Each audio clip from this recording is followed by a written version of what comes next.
والد نے اپنا سر جھٹکتے ہوئے کہا، نہیں امی، میں نے خود دیکھا تھا اسے، انہی آنکھوں سے۔ حیرت ہے وہ آپ دونوں کو کیوں نظر نہیں آئی؟ جواد حیرت سے بولا۔ جواد کے ٹل لہجے نے مشتاق احمد کو کچھ سوچنے پر مجبور کر دیا تھا، لہٰذا انہوں نے اپنی کار کے شیشے اتارے اور گردن باہر کو نکال کر دیکھنے لگے۔ مقصد اپنے بیٹے کی تسلی کرنا بھی تھا۔ باہر چاروں طرف گہرا سناٹا تھا، البتہ قبرستان کا پرہول ماحول ہلکی چاندنی میں بہت پرہیبت منظر پیش کر رہا تھا۔ ڈراؤنا اور ہیبت ناک سناٹا دلوں پر سکتہ طاری کر رہا تھا۔ اوہو مشتاق، تم بھی کیا بچے کے ساتھ بچہ بن گئے؟ گاڑی تو چلاؤ، اس ویرانے میں کیوں کھڑی کر رکھی ہے؟ اب سلمہ نے قدرے بیزاری سے کہا تھا۔ یہ الگ بات تھی کہ ان کا بیٹا خاصا متوحش ہو رہا تھا۔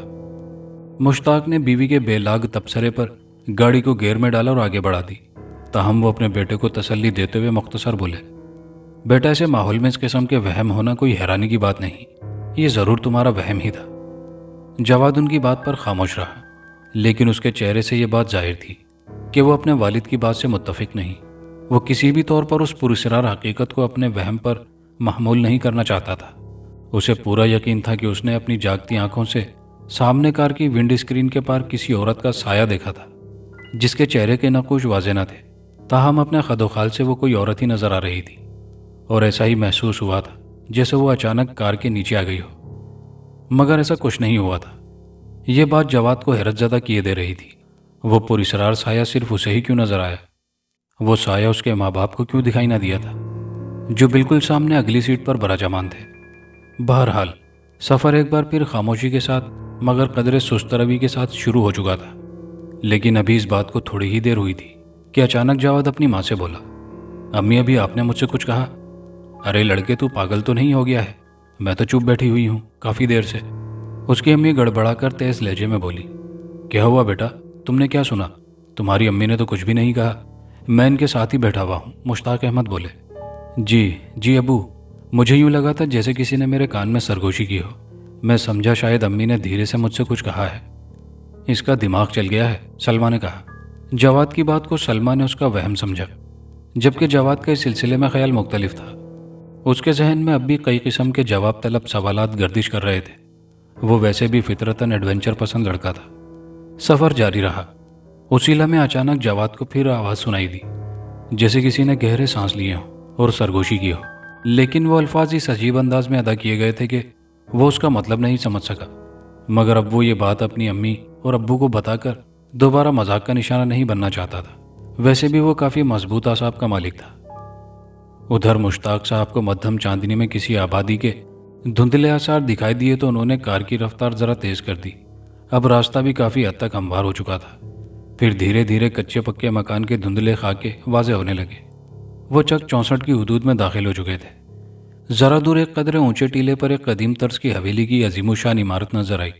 یہ چودھری اسد کی حویلی تھی۔ کار کچے پکے راستوں اور گلیوں سے گزرتی ہوئی شمال کی سمت مڑ گئی، جہاں چھوٹے چھوٹے ٹیلوں کی بہتات تھی۔ مکان اب پیچھے رہ گئے تھے۔ پھر ایک ٹیلے کو پار کر کے کار رک گئی۔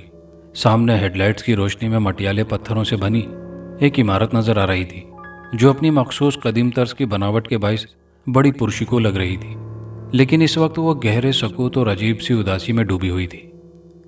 لو بھائی آ گئے اپنی منزل پر، مشتاق صاحب کار کے اسٹیئرنگ پر اپنا ہاتھ مارتے ہوئے قدرے بلند آواز میں بولے، اور ساتھ ہی کار کا ہارن 2-3 مرتبہ بجا دیا۔ حویلی کے آگے مختصر سا باغیچہ بنا ہوا تھا اور پھولوں کی کیاریاں صدر دروازے تک چلی گئی تھی۔ چند لمحوں بعد دروازہ کھلا اور ایک بوڑھا اپنے ہاتھ میں ایک لالٹین تھامے نمودار ہوا۔ اس بوڑھے کو یہ لوگ پہلی نظر میں پہچان گئے تھے۔ یہ دینو بابا تھے، جنہوں نے مشتاق احمد کو گودوں میں کھلایا تھا۔ دینو بابا کا مشتاق احمد بہت احترام کرتے تھے۔ دینو بابا کو دیکھ کر یہ لوگ کار سے اتر آئے۔ دینو بابا کا ایک بیٹا بھی تھا جس کا نام حیدر تھا۔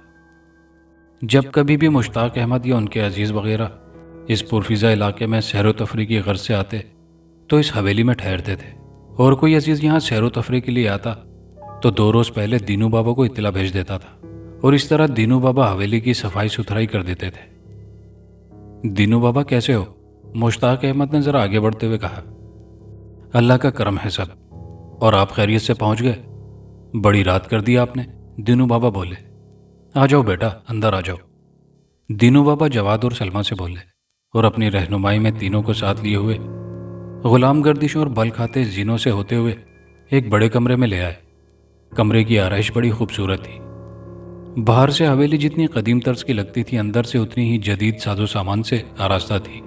یہ لوگ تھکے ہوئے تھے، لہٰذا کھانا کھاتے ہی سو گئے۔ جواد بھی سونے کے لیے اپنے کمرے میں آ گیا تھا، لیکن ذہنی بے چینی کے باعث اسے نیند نہیں آ رہی تھی۔ رات دبے پاؤں آگے بڑھ رہی تھی۔ کمرے کا دروازہ کھلا ہوا تھا اور اس پر جھولتا ہوا مہین سا پردہ ہوا کی وجہ سے ہل رہا تھا۔ جواد کی مسیری کے سامنے دیوار گیر گھڑی رات کے 2 بجا رہی تھی۔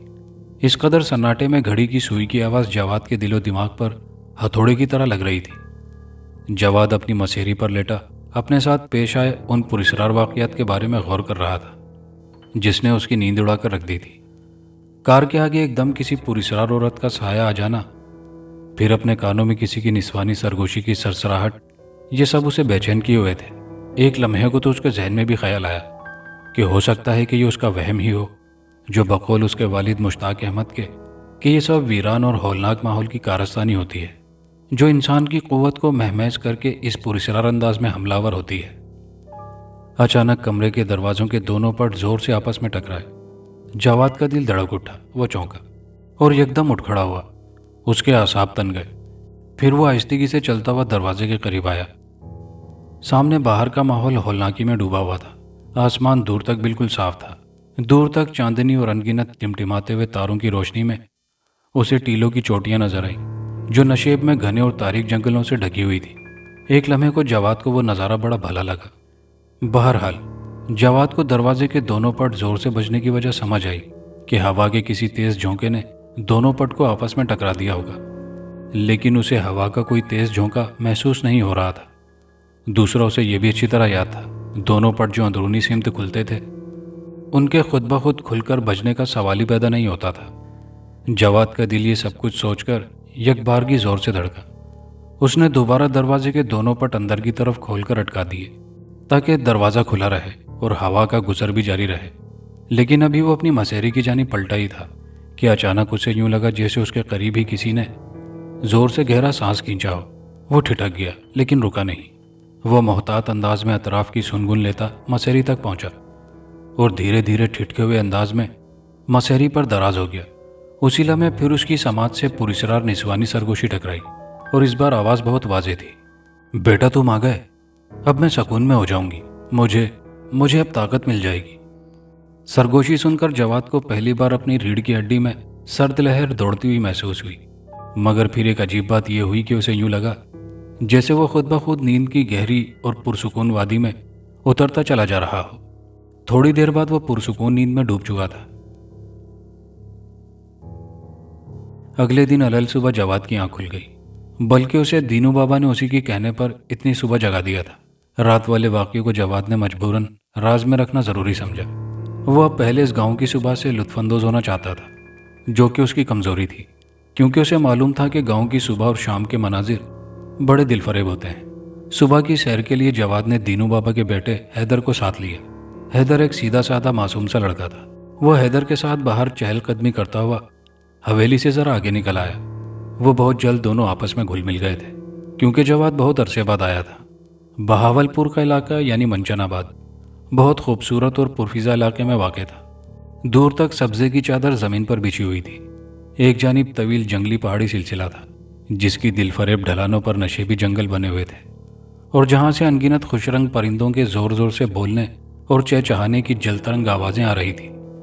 دینو بابا کے بیٹے حیدر نے بتایا کہ یہ جنگل اور ٹیلے کئی سو میل تک پھیلے ہوئے ہیں جو آگے جا کر ایک اور جنگل میں مل جاتے ہیں۔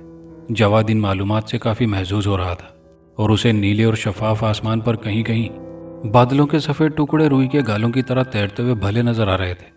جواد گھاس والے ٹیلے پر مشرق کی سمت اپنا منہ کھول کر کھڑا ہو گیا، پھر اپنے ہونٹ سختی سے بند کرنے کے بعد اندر کو گہرا سانس کھینچا اور پھر دھیرے دھیرے سانس کو باہر خارج کرنے لگا۔